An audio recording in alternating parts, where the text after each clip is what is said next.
चीनू और पिंकी दोनों भाई बहन हैं और अपने मम्मी पापा के साथ रहते हैं। आज चिल्ड्रंस डे है, इसलिए सुबह सुबह उनके मम्मी पापा उनके पास आते हैं। हैप्पी चिल्ड्रंस डे बच्चों, आज बताओ क्या खाओगे? मैं तुम्हारी पसंद का ही खाना बनाऊंगी। मम्मी आप आलू का पराठा बना दो, मुझे वो बहुत पसंद है। और चीनू तुम? मैं भी आलू का पराठा खा लूंगा, मुझे भी तो ये बहुत पसंद है। बाकी तो आज स्कूल में पार्टी रखी ही गई है, वहाँ भी तो बहुत कुछ खाने को मिलेगा। चलो बच्चों जल्दी से स्कूल के लिए तैयार हो जाओ, मैं तुम्हें स्कूल छोड़कर आ जाता हूँ। दोनों बच्चे नहा धोकर जल्दी से तैयार हो जाते हैं। तब तक उनकी मम्मी आलू के पराठे बना देती है। दोनों पराठे खाकर स्कूल के लिए पापा के साथ निकल जाते हैं। पापा दोनों को स्कूल में छोड़ देते हैं। बच्चों आज खूब मस्ती करना, आज तुम्हारा ही दिन है। बाकी मेरी तरफ से भी हैप्पी चिल्ड्रंस डे। पापा ऐसा कहकर अपने ऑफिस के लिए निकल जाते हैं और चीनू और पिंकी अपनी क्लास में जाकर बैठ जाते हैं, जहां वो देखते हैं कि आज उनकी क्लास बहुत ही सजी हुई है। फूल, मालाएं और रंगोली बनी हुई है। कुछ देर बाद उनके क्लास टीचर उनके पास आते हैं और उनसे कहते हैं, बच्चों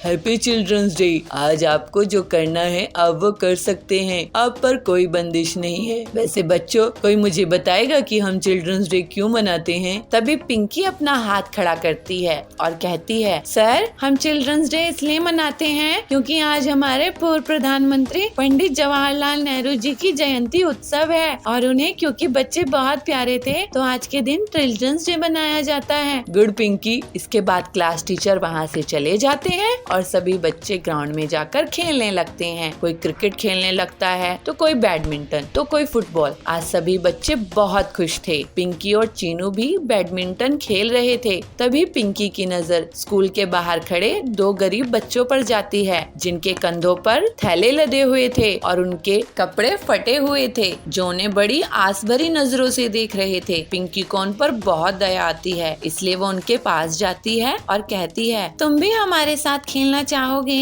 नहीं नहीं, किसी ने देख लिया तो बहुत मार पड़ेगी। नहीं, तुम्हें कोई नहीं मारेगा, चलो हमारे साथ। चीनू और पिंकी उन दोनों बच्चों को स्कूल के अंदर ले आते हैं और उन्हें भी अपने साथ खिलाते हैं और खाने के लिए मिठाई और चॉकलेट भी देते हैं। अब हम चलते हैं, हमें कबाड़ इकट्ठा करना है। अगर कबाड़ इकट्ठा नहीं किया तो बहुत मुसीबत हो जाएगी, हमें खाना भी नहीं मिलेगा। क्या तुम स्कूल नहीं जाते?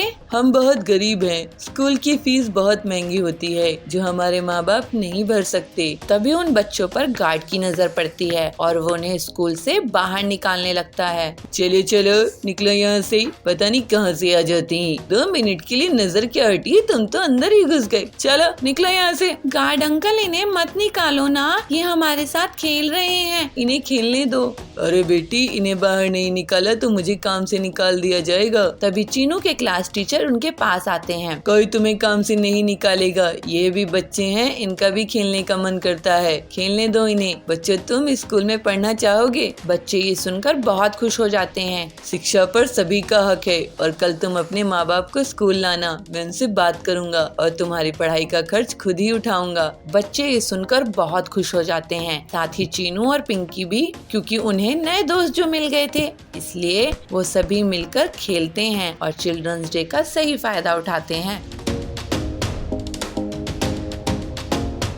बंटी एक बहुत ही होशियार मिस्त्री था। इंजीनियर्स भी उससे घर बनाने के पहले सलाह मशवरा करते थे। बंटी बहुत मेहनती था और लोगों की मदद के लिए पैसे भी उधार दे देता था। एक उसकी पत्नी पीलू उससे कहती है, अजी सुनते हो, आप पूरे गांव के लिए घर बनाते हो, लेकिन हमारा खुद का कोई घर नहीं है। बारिश का मौसम आने वाला है, छत की मरम्मत करवानी है, हमारा अपना घर कब होगा? कभी सोचे हो? वो टिल्लू कितनी जल्दी से अपना घर बना लिया, जबकि उसको आपके जितना भी काम नहीं आता है। अरे पीलू, क्यों दूसरों की तरक्की देखकर जल रही हो? बारिश के मौसम के लिए मैं तैयारी कर लूँगा और एक दिन हमारा भी अपना घर होगा, तुम इतना मत सोचो। फिर बंटी अपने दोस्त हरिया को, जो कि ईंट सप्लायर था, उसको सारी बात बताता है। हरिया भाई, तुम मुझे मेरे घर की मरम्मत के लिए ईंट कितने में दोगे? अरे क्या बंटी भाई, तुम्हारी मदद से तो आज मेरा इतना बड़ा कारोबार है। तुम बस बताओ कितनी ईंट चाहिए, तुम्हें ईंट मिल जाएंगी। फिर हरिया बंटी के घर के बाहर एक ट्रॉली ईंट डलवा देता है।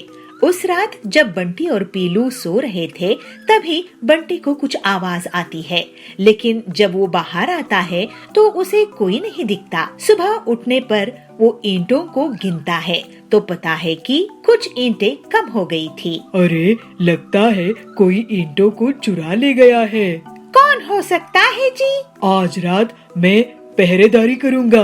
फिर उस रात बंटी जागकर ईंटों की रखवाली करता है। वो एक कोने में छुपकर नजर बना रखता है और थोड़ी ही देर में देखता है कि कुछ बहुत ही छोटी छोटी चिड़िया अपनी अपनी ट्रैक्टर में ईंटों को चुरा कर ले जा रही है।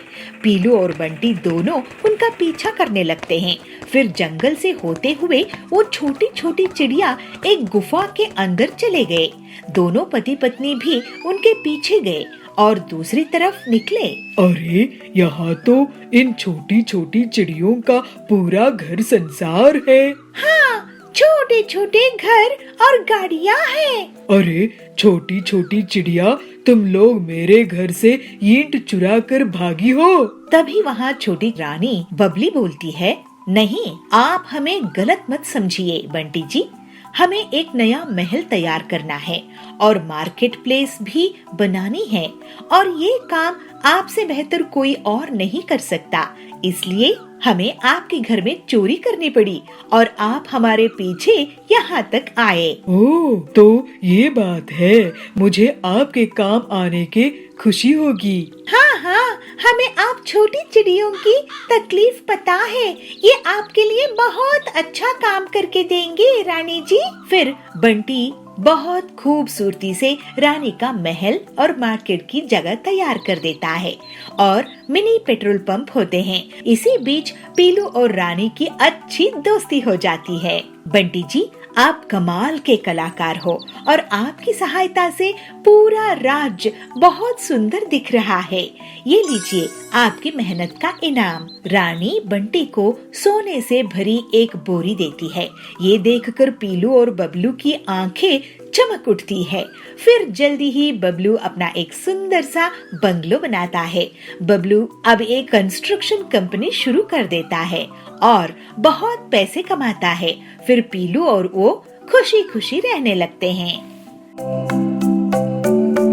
एक गांव के एक जंगल में पीलू और बंटी नाम के पति पत्नी रहते थे। उनका एक बेटा था टिल्लू। दोनों पति पत्नी हर छोटी छोटी बात में झगड़ा करते थे। उन दोनों के झगड़े में टिल्लू बहुत परेशान होता था। एक दिन बबलू अपने बेटे को बर्गर लाके देता है। तभी वहाँ पीलू आ जाती है। सुनो जी, ये क्या बेकार की चीज खिला रहे हो मेरे बेटे को? मैं तो इसके लिए ताजी सब्जियों वाला नूडल्स बना रही हूँ, लेकिन आप जानबूझकर इसे ये बर्गर दे रहे हो जिससे ये मेरा हाथों का नूडल्स नहीं खा सके। टिल्लू, तू ये फालतू का बर्गर कचरे में फेंक दे। मैं ये बर्गर अपने बेटे के लिए सबसे महंगे फास्ट फूड रेस्टोरेंट से लाया हूँ और तुम होती कौन हो मेरे बेटे को भड़काने वाली? बेटा, तुम्हारी माँ की मैगी को तुम गड्ढे में फेंक दो। ये सुनकर पीलू बहुत गुस्सा हो जाती है और एक बार फिर से दोनों पति पत्नी झगड़ा करने लगते हैं। मम्मी पापा, मैं बर्गर और नूडल्स दोनों खा लूंगा, आप लोग झगड़ा करना बंद कीजिए। इसके बाद टिल्लू बर्गर में नूडल्स डालकर खाने लगता है। एक दिन बंटी पीलू के लिए हलवा लेकर आता है। पीलू, ये देखो, मैं तुम्हारे लिए तुम्हारा फेवरेट हलवा लाया हूँ। वाह जी, मैं भी आपके लिए आपकी फेवरेट चाय बना रही हूँ। अरे वाह मम्मी पापा, आप दोनों कितने प्यार से बातें कर रहे हैं। आज टीवी में न्यूज आई थी कि लोगों को कंपनी से निकाल रहे हैं। क्या आपको भी नौकरी से निकाल दिए हैं क्या? हाँ, मुझे निकाल दिए हैं। अब घर का खर्च तुम थोड़े दिनों के लिए चलाना पीलू। अरे, लेकिन EMI कैसे भरेंगे? हम तो बर्बाद हो जाएंगे। मम्मी पापा, मेरे पास एक आइडिया है। आप दोनों मुझे नूडल्स और बर्गर खिलाने के लिए झगड़ा करते थे ना, और मैं दोनों को मिलाकर खा जाता था। नूडल बर्गर खाना मुझे बहुत पसंद है और सभी को नूडल और बर्गर पसंद आते हैं ना? क्यों ना आप मिलकर इसी को बेचने का काम शुरू कर दो। हाँ, ये अच्छा आइडिया है। हाँ, सभी बच्चों को नूडल और बर्गर बहुत पसंद होते हैं। ऐसे कॉम्बिनेशन पूरे जंगल में कहीं नहीं है। हमारी दुकान खूब चल निकलेगी। और जल्द ही दोनों पति पत्नी नूडल बर्गर की दुकान शुरू कर देते हैं। पीलू वेज नूडल्स, एग नूडल्स और चिकन नूडल्स बनाया करती थी और बंटी बर्गर बनाया करता था और वो कस्टमर्स को सर्व करने लगे। इस तरह से दोनों की दुकान बहुत अच्छे से चल निकली। पीलू और बंटी का झगड़ा अब बंद हो चुका था। दोनों में प्यार बढ़ने लगा था और वो लोग बहुत पैसे कमाने लगे थे। बेटा टिल्लू, ये तुम्हारी ही आइडिया का कमाल है जो नूडल बर्गर लोगों को पसंद आ रहे हैं। हम खुद नौकरी करते थे, लेकिन अब हम लोगों को नौकरी दे रहे हैं। मेरे लिए तो आप दोनों का प्यार से साथ रहना ही सबसे अच्छी बात है। मम्मी पापा, आप हमेशा से ऐसे ही रहना। फिर पीलू और बबलू कभी भी झगड़ा नहीं किए और सब खुशी खुशी साथ रहने लगे। हातियापुर गांव में बबलू अपनी पत्नी पीलू चिड़िया के साथ रहता था। बबलू बहुत ही मेहनती किसान था। वो साल भर मेहनत करके नींबू किसानी करता था। अपनी फसल बेचकर अपना घर चलाता था। पीलू और बबलू देवी के बहुत बड़े भक्त थे। वो हर काम देवी का आशीर्वाद लेकर ही किया करते थे। पीलू, इस बार मैं खास पहाड़ी नींबू की फसल बोया हुआ हूँ और बहुत अच्छे से खाद और पानी की सिंचाई का भी काम किया है और खास ख्याल रखा हूँ। तुम देखना, इस बार देवी माँ की कृपा से बहुत बढ़िया नींबू की फसल होगी। हमारे सारे दुख तकलीफ हमेशा के लिए मिट जाएंगे। देवी जी करे ऐसा ही हो, नहीं तो अगर पिछली बार की तरह हमारी फसल बर्बाद हो गई तो हम जीने लायक ही नहीं बचेंगे। हमारे ऊपर वैसे ही कड़क सेठ का बहुत कर्ज है। पीलू के घर के पास ही सुंदरी रहती थी। वो पीलू की गरीबी का मजाक उड़ाया करती थी। पीलू बहन, बबलू भाई साहब, ये मैं क्या सुन रही हूँ? आप लोगों पर कड़क सेठ का कितना उधार है? ऐसा करो पीलू बहन, तुम मेरे घर आज से काम शुरू कर दो। आज कुछ मेहमान आने वाले हैं। तुम शाम में आके खाना पका देना, घर की साफ सफाई कर देना। इसी बहाने तुम्हें थोड़े पैसे खाने पीने के लिए मिल जाएंगे। पीलू को सुंदरी की बातें बहुत खराब लगती थी। वो हर बार उनकी गरीबी का मजाक उड़ाया करती थी। ऐसे ही एक दिन बबलू अपने खेत जाता है। वो देखता है कि उसकी नींबू की फसल बहुत बड़ी हो गई है, लेकिन जब वो एक पौधे को निकाल कर देखता है तो पता चलता है कि उसमें नींबू नहीं उगे हैं। इसी तरह से सारे पौधे चेक करता है, लेकिन किसी में भी नींबू नहीं उगे होते हैं। बबलू उदास होकर अपने खेत में बैठ जाता है। मेरे खेत में नींबू क्यों नहीं उगे हैं? ऐसे तो मैं बर्बाद हो जाऊंगा। मेरे खेत में फसल क्यों नहीं उग रहा है? ये बंजर जमीन भी तो नहीं है, लेकिन हर बार फसल बेकार हो जाता है। हे देवी माँ, ये कैसी परीक्षा ले रही हो हमारी? अब आप ही इस मुसीबत से बाहर निकालो, नहीं तो मेरा और पीलू का जीव आप ले लो। हम वैसे कर्ज के कारण नहीं जी पाएंगे। ऐसा सोचकर बबलू रोने लगता है, लेकिन जैसे ही उसके आंसू उसकी फसल में गिर जाती है तो अचानक से खेत में सोने की नींबू उग जाते हैं। नींबू की चमक झलकने लगती है तो बबलू उन्हें देखता है। हे देवी माँ, आपकी बहुत कृपा है। आपने मेरा और मेरी पत्नी का जीवन बचा लिया। आपका बहुत बहुत शुक्रिया। मेरे खेत में तो सोने के नींबू आ गए हैं। अब मेरा उधार चुक जाएगा और गरीबी दूर हो जाएगी। फिर बबलू एक बोरी में सोने के नींबू भर लेता है। बबलू एक सोने का नींबू बेचकर घर का राशन ले आता है और पूरा कर्ज भी चुका देता है। लेकिन वो सोने के नींबू वाली बात पीलू को नहीं बताता है। एक दिन सुंदरी उसके घर आती है। क्या हुआ, इस बार तुम लोग नींबू की फसल नहीं बेच रहे हो क्या? इस बार भी तुम्हारी फसल बर्बाद हो गई है? ऐसा है तो तुम लोग तो सड़क पर आ जाओगे। नहीं, इस बार फसल बहुत अच्छी हुई है देवी माँ की कृपा से सुंदरी बहन। नहीं नहीं पीलू, बबलू इस बार फसल बेचने के लिए बाजार गया ही नहीं। अब तुम ही सोचो तुम्हारा आगे क्या होगा। बबलू जब घर लौटता है तो पीलू उससे पूछती है, बबलू जी, पड़ोसन कह रही थी कि आप इस बार शहर के जंगल में नींबू बेचने के लिए नहीं गए थे? अगर हमारी नींबू की फसल ही नहीं हुई है तो आपने घर का राशन कहाँ से लेकर आए हो? और अपने तो पूरे कर्ज भी चुका दिए हो। इसके बाद बबलू पीलू को सोने के नींबू से भरी हुई बोरी दिखाता है। खिड़की से सुंदरी भी उस सोने की नींबू की बोरी देख लेती है। अरे, इनके पास तो बोरी भरकर सोना है, ये तो मेरे कब्जे में होना चाहिए। ऐसे सोचकर वो उनके घर चली जाती है। तुम दोनों गरीबों को खाना नसीब नहीं हो रहा होगा, ऐसा करो तुम मेरे घर खाना खाने के लिए आ जाओ, ऐसे बोल के जाती है। सुंदरी को पीलू और बबलू मना नहीं कर पाते और उसके घर चले जाते हैं। वहाँ सुंदरी उन्हें बहुत बड़ी थाली परोसकर लाती है और उन्हें खाने के लिए दे देती है। जब दोनों पति पत्नी खा रहे होते हैं तो वो चुपचाप उनके घर चली जाती है और सोने के नींबू चुराने की कोशिश करती है। लेकिन जैसे ही वो नींबू उठाती है, एक नींबू पत्थर में बदल जाता है और उसके पैर में गिर जाता है। उसके चीखने की आवाज सुनकर पीलू और बबलू वहाँ आ जाते हैं। सुंदरी वहाँ से भाग जाती है। तभी तो मैं सोचूं कि हमेशा हमारी गरीबी का मजाक उड़ाने वाली हमें आज खाना क्यों खिला रही है। ये हमारे पीछे हमारे सोने की नींबू चुराना चाहती थी, लेकिन देवी माँ की कृपा से ये सब बच गए और उसका छुआ हुआ नींबू पत्थर में बदल गया। उसकी तो टांग ही टूट गई है।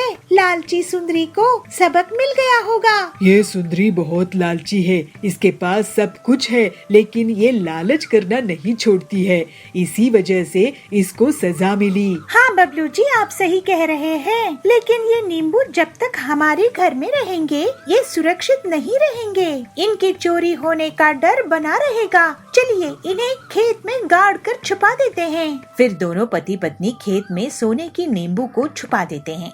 बंटी और पीलू बहुत सरल स्वभाव के देवी के भक्त थे और जीवन में बहुत मेहनती और ईमानदार थे। इस वजह से उसकी शुद्ध भावनाओं से देवी खुश होकर उन्हें आशीर्वाद दी। बंटी के निकले हुए आंसू से सोने के नींबू खेत में उग गए थे। वहीं दूसरी तरफ सुंदरी का मन काला था। इसी वजह से उसके छूते ही सोने का नींबू पत्थर में बदल गया और उसी के पैर पर गिरकर उसका पैर तोड़ दिया। अब बबलू और पीलू की गरीबी दूर हो गई थी और वो दोनों देवी की भक्ति करते हुए खुशी खुशी रहने लगे।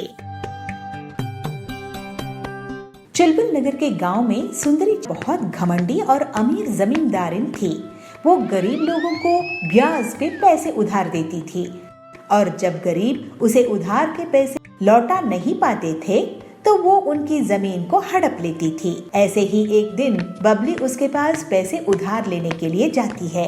सुंदरी सेठानी, आप मुझे 1 लाख उधार दोगी क्या? मैं आपको अगले साल वापस कर दूंगी। मुझे कैसे पता कि तुम मुझे पैसे वापस कर दोगी? तुम कौन हो? मैं तो तुम्हें नहीं जानती हूँ। मैं यही इसी जंगल में रहती हूँ। सेठानी जी, गरीब किसान हूँ, छोटी सी जमीन है मेरी। अच्छा, तो तुम मुझे अपनी जमीन गिरवी रख दो, मैं तुम्हें पैसे उधार दे दूंगी। वैसे कितनी बड़ी जमीन है तुम्हारी? मेरी 10 एकड़ की जमीन है, आप गिरवी रख लो।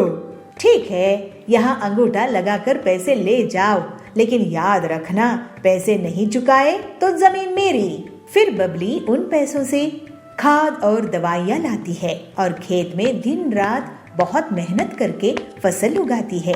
इस बार उसकी अच्छी फसल हुई थी। ऐसे ही एक दिन सुंदरी उसके खेत के पास से निकल रही थी। तभी उसकी नजर बबली की खेत में जाती है। अरे वो टिल्लू, कहाँ घूम रहा है? ये बता कि ये खेत किसका है जिसमें इतनी बढ़िया फसल उगी है? सेठानी जी, ये खेत बबली का है। उसी बबली का जिसने मुझसे पैसे उधार लिए हैं। अरे वाह, इसका मतलब ये जमीन और ये फसल और इसका मुनाफा मेरा हुआ। फिर सुंदरी बबली से मिलती है। क्यों बबली, इस बार तो तुम्हारी फसल बहुत अच्छी हुई है, लगता है बहुत मेहनत करी हो। जी सुंदरी जी, मैं फसल बेचकर आपका उधार लौटा दूंगी। उसके बाद घर में बेटी भी है, उसकी शादी भी करनी है। ठीक है, ब्याज मिलाकर 3 लाख दे देना। क्या? लेकिन मैंने तो बस 1 लाख ही उधार लिए थे सेठानी जी। हाँ, तो ब्याज चढ़ा के और 2 लाख हो गए हैं। तुम अनपढ़ गंवार लोग कुछ नहीं समझते। ये तो अन्याय है सुंदरी जी। फालतू की बात मत कर, नहीं तो मैं तुझे घर में भी नहीं रहने दूंगी। मैं आपके पैसे नहीं चुका पाऊंगी। नहीं नहीं, आप मेरी जमीन ही रख लो। शाम में बबली अपने घर आई और अपनी बेटी पीलू को रोते रोते सब कुछ बता दी। मैं उस लालची सेठानी को देखती हूँ, वो अपने आप को क्या समझती है। आप चिंता मत करो माँ, अब मैं उससे सभी चिड़ियों की हड़पी हुई जमीन वापस करवाऊंगी। पीलू अपनी सहेली हरी के साथ एक प्लान बनाती है। दोनों सहेलियां एक छोटी सी खेत की जमीन में एक नकली पेड़ लगाती है और फिर उस पेड़ को लाल रंग से रंग देती है। फिर वो दोनों उसकी डालियों में सोने, चांदी, डायमंड्स के गहने चिपका देती है, जिससे ऐसा लगता है कि वो गहने उसी पेड़ के फल हो। अब आएगा मजा, लालची सुंदरी कैसे फंसेगी देखना। इसके बाद पीलू चिड़िया हरी तोती के साथ जानबूझकर सुंदरी के पीछे जोर जोर से बातें करती है। अरे तूने देखी क्या उस लाल पेड़ को जो उस खेत में उगा है? उसमें से फल की जगह गहने उग रहे हैं। नहीं तो चल दिखा मुझे। ये सुनकर सुंदरी पीलू और हरी के पीछा करने लगती है। जब वो दोनों खेत पहुंचते हैं तो अरे क्या ये असली सोने जवाहरात है? सेठानी जी आप कब आ गई यहाँ? खैर हमने तो हीरे जवाहरात कभी नहीं देखे हैं, आप खुद ही देख लो कि सोना चांदी हीरा असली है कि नहीं। वैसे सेठानी जी आपको बता दूं कि कल बहुत बड़े जमींदार आ रहे हैं जो इस जमीन को खरीद लेंगे, इसके साथ ये पेड़ भी। ऐसा क्या? तो एक बार मुझे इसके गहने दिखाओ। फिर पीलू और हरी तोती गहने दिखाते हैं। अरे ये तो सही में हीरे हैं, हीरे। चलो अच्छी बात है, अब हम इस जमीन उस शहर वाले सेठ को बेच देंगे। नहीं नहीं, ये जमीन तो मुझे चाहिए। लेकिन आपके पास इतने पैसे हैं क्या सेठानी जी? अरे पीलू, तुम गरीब लोग गरीब ही सोचोगे, इसके लिए तो मैं अपनी पूरी जमीन जायदाद बेच दूंगी, लेकिन मैं इस पेड़ की जमीन को खरीद के ही रहूंगी। ठीक है, तो फिर सौदा पक्का, आपकी पूरी संपत्ति के बदले में ये जमीन। ये लीजिए इस जमीन के कागजात, लेकिन पहले आप अपनी संपत्ति के कागज मेरे नाम कर दीजिए। फिर सुंदरी अपनी पूरी संपत्ति, जमीन, जायदाद, गाड़ियाँ, हवेली पीलू के नाम कर देती है और उस छोटी से पेड़ वाली जमीन को बदले में ले लेती है।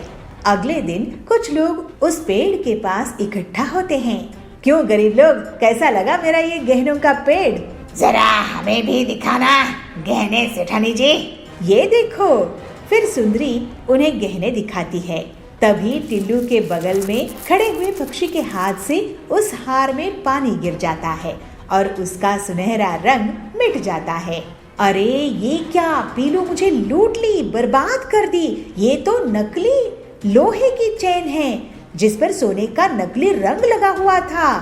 इस तरह से सुंदरी को उसकी धोखाधड़ी की सजा मिल जाती है और पीलू की मदद से बबली और बाकी जंगल के पक्षियों को उनकी लूटी हुई जमीन वापस मिल जाती है। फिर सब खुशी खुशी रहने लगते हैं। हीरापुर गांव के जंगल में कड़क सेठ बहुत ही अमीर, लालची और धोखेबाज सेठ था। उसके बेहिसाब संपत्ति थी। पेट्रोल पंप, फिल्म थिएटर, गाड़ियों का कारोबार, सोने हीरे की दुकानें वगैरह थी। कड़क जल्द ही एक मॉल भी शुरू कर देता है। पीलू उसी गांव में एक छोटी सी किराना दुकान चलाती थी, लेकिन आजकल उसकी दुकान में भीड़ नहीं रहती थी। वो काफी परेशान रहने लगी। उसी समय टिल्लू आता है। पेला दे दे, एक कोल्ड ड्रिंक देना तो पीलू कहती है, ये लो कोल्ड ड्रिंक। टिल्लू भैया, आजकल ज्यादा लोग मेरी दुकान में आते नहीं हैं, क्या तुम बता सकते हो ऐसा क्यों है? तो टिल्लू कहता है, हाँ आजकल क्या है ना, सभी चीज ऑनलाइन ही मिल जाती है। माचिस से लेकर कार तक सब कुछ ऑनलाइन इंटरनेट में मिल जाता है। और देखो एक डिलीवरी बॉय जा रहा है। तो पीलू कहती है, अच्छा तो ये लोग हैं जो सामान डिलीवर करते हैं ऑनलाइन कंपनियों के लिए, लेकिन इसमें हम छोटे दुकानदारों का क्या फायदा है? तो टिल्लू कहता है, तुम ऐसा करो कि किसी मेन मार्केट जगह में अपनी दुकान लगा लो। बड़ी दुकानों में भीड़ रहेगी, कुछ लोग तुम्हारे यहाँ भी आ जाएंगे। इसके बाद पीलू घर आके अपने पति बंटी को सब कुछ बताती है। तो बंटी कहता है, कड़क सेठ का मॉल इस जंगल में बहुत चलता है, क्यों ना तुम उसी के बगल में दुकान खोल लो, पैसों का इंतजाम मैं कर दूंगा। लेकिन कड़क सेठ बहुत चालाक था। जैसे ही उसे पता चला कि पीलू उसके मॉल के बगल में दुकान खोलना चाहती है, तो वो उसे एक सौदा कर लेता है। देखो बंटी, पीलू मेरे मॉल के सामने तुम्हारी दुकान की कोई औकात नहीं रहेगी। तुम एक दुकान मुझसे खरीद लो, 5 लाख रुपए में, उसी में तुम्हारी भलाई है। तो बंटी कहता है, अगर आप हमें 5 लाख में दुकान देंगे तो हम ले लेंगे कड़क सेठ। तो पीलू कहती है, ठीक है हम ऐसा ही करते हैं। लेकिन बहुत दिन गुजर जाने के बाद भी उनकी दुकान उन्हें कड़क सेठ नहीं देता है। दोनों पति पत्नी उसके पास जाते हैं। कड़क सेठ, आप हमें हमारा पैसा वापस दे दीजिए, हमें आपसे दुकान नहीं खरीदनी है। तो कड़क कहता है, ठीक है, ये लो 1 लाख रुपए। पीलू कहती है, लेकिन हमने आपको 5 लाख दिए थे ना।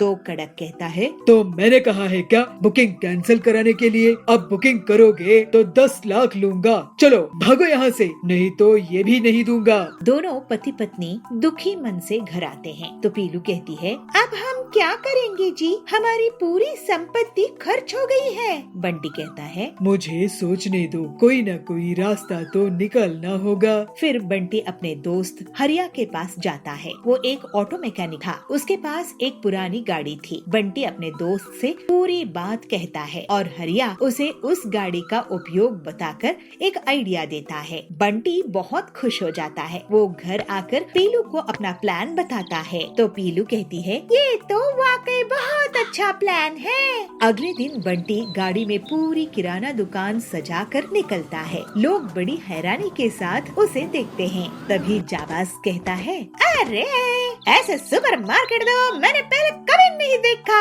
तो बबली कहता है, वाह वाह बंटी भैया, पीलू दीदी, आप लोगों ने तो कमाल ही कर दिया है।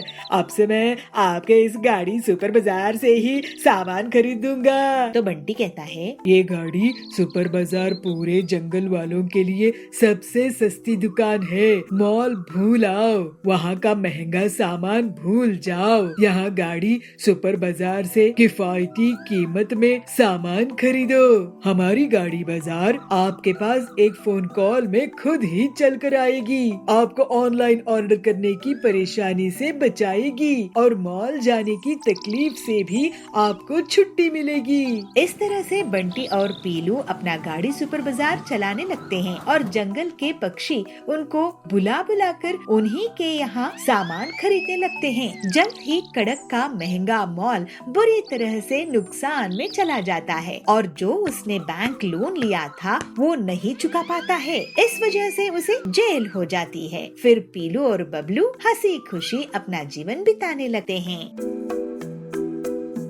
शहर के एक जंगल में पीलू अपने पति बबलू कबूतर के साथ रहा करती थी। वो अपने पति को लंच बॉक्स देकर उसे ऑफिस भेजती है। तभी उसे एक अपने मोटर वाहन से उतरती दिखती है। अरे बबली तू!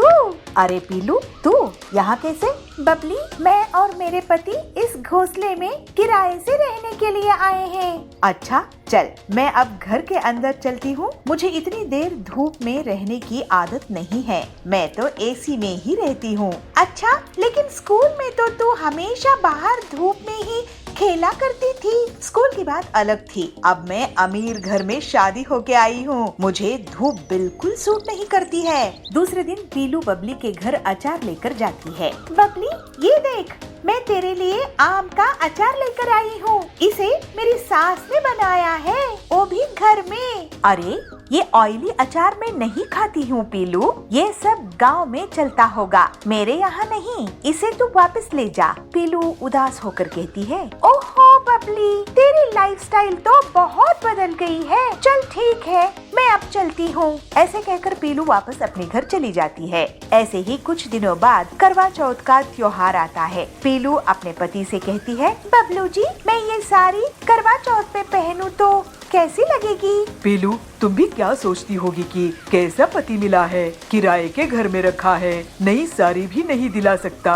लेकिन क्या करूं, मेरी तनख्वाह इतनी कम है कि महीना पूरा होने के पहले ही सारा पैसा खत्म हो जाता है। काश इस त्योहार में मैं तुम्हें कम से कम एक अच्छी साड़ी दिला पाता। बबलू जी, आपका प्यार ही मेरे लिए असली दौलत है।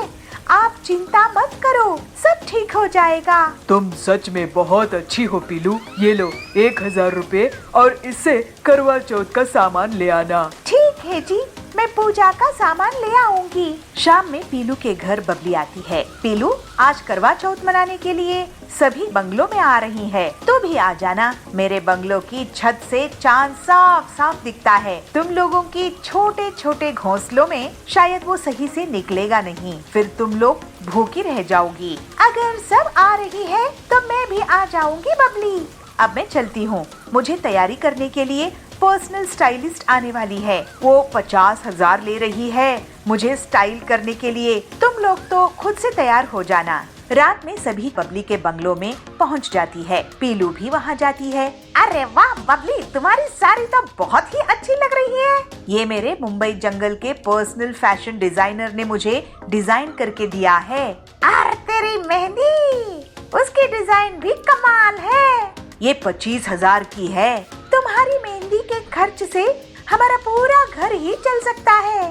सब हंसने लगते हैं। चलो, अब चांद निकलने वाला ही है, लेकिन मेरे पति नहीं आए हैं। उनके हाथों से मैं फिल्टर्ड वाटर पीऊंगी, उसके बाद ही अपना व्रत तोड़ूंगी। एक के बाद एक सभी चिड़ियाएं अपने पति का चेहरा चांद के साथ देखकर साथ ही व्रत पूरा कर लेती है। पीलू भी बबलू के साथ व्रत पूरा कर लेती है, लेकिन बबली के पति अभी तक नहीं आते हैं।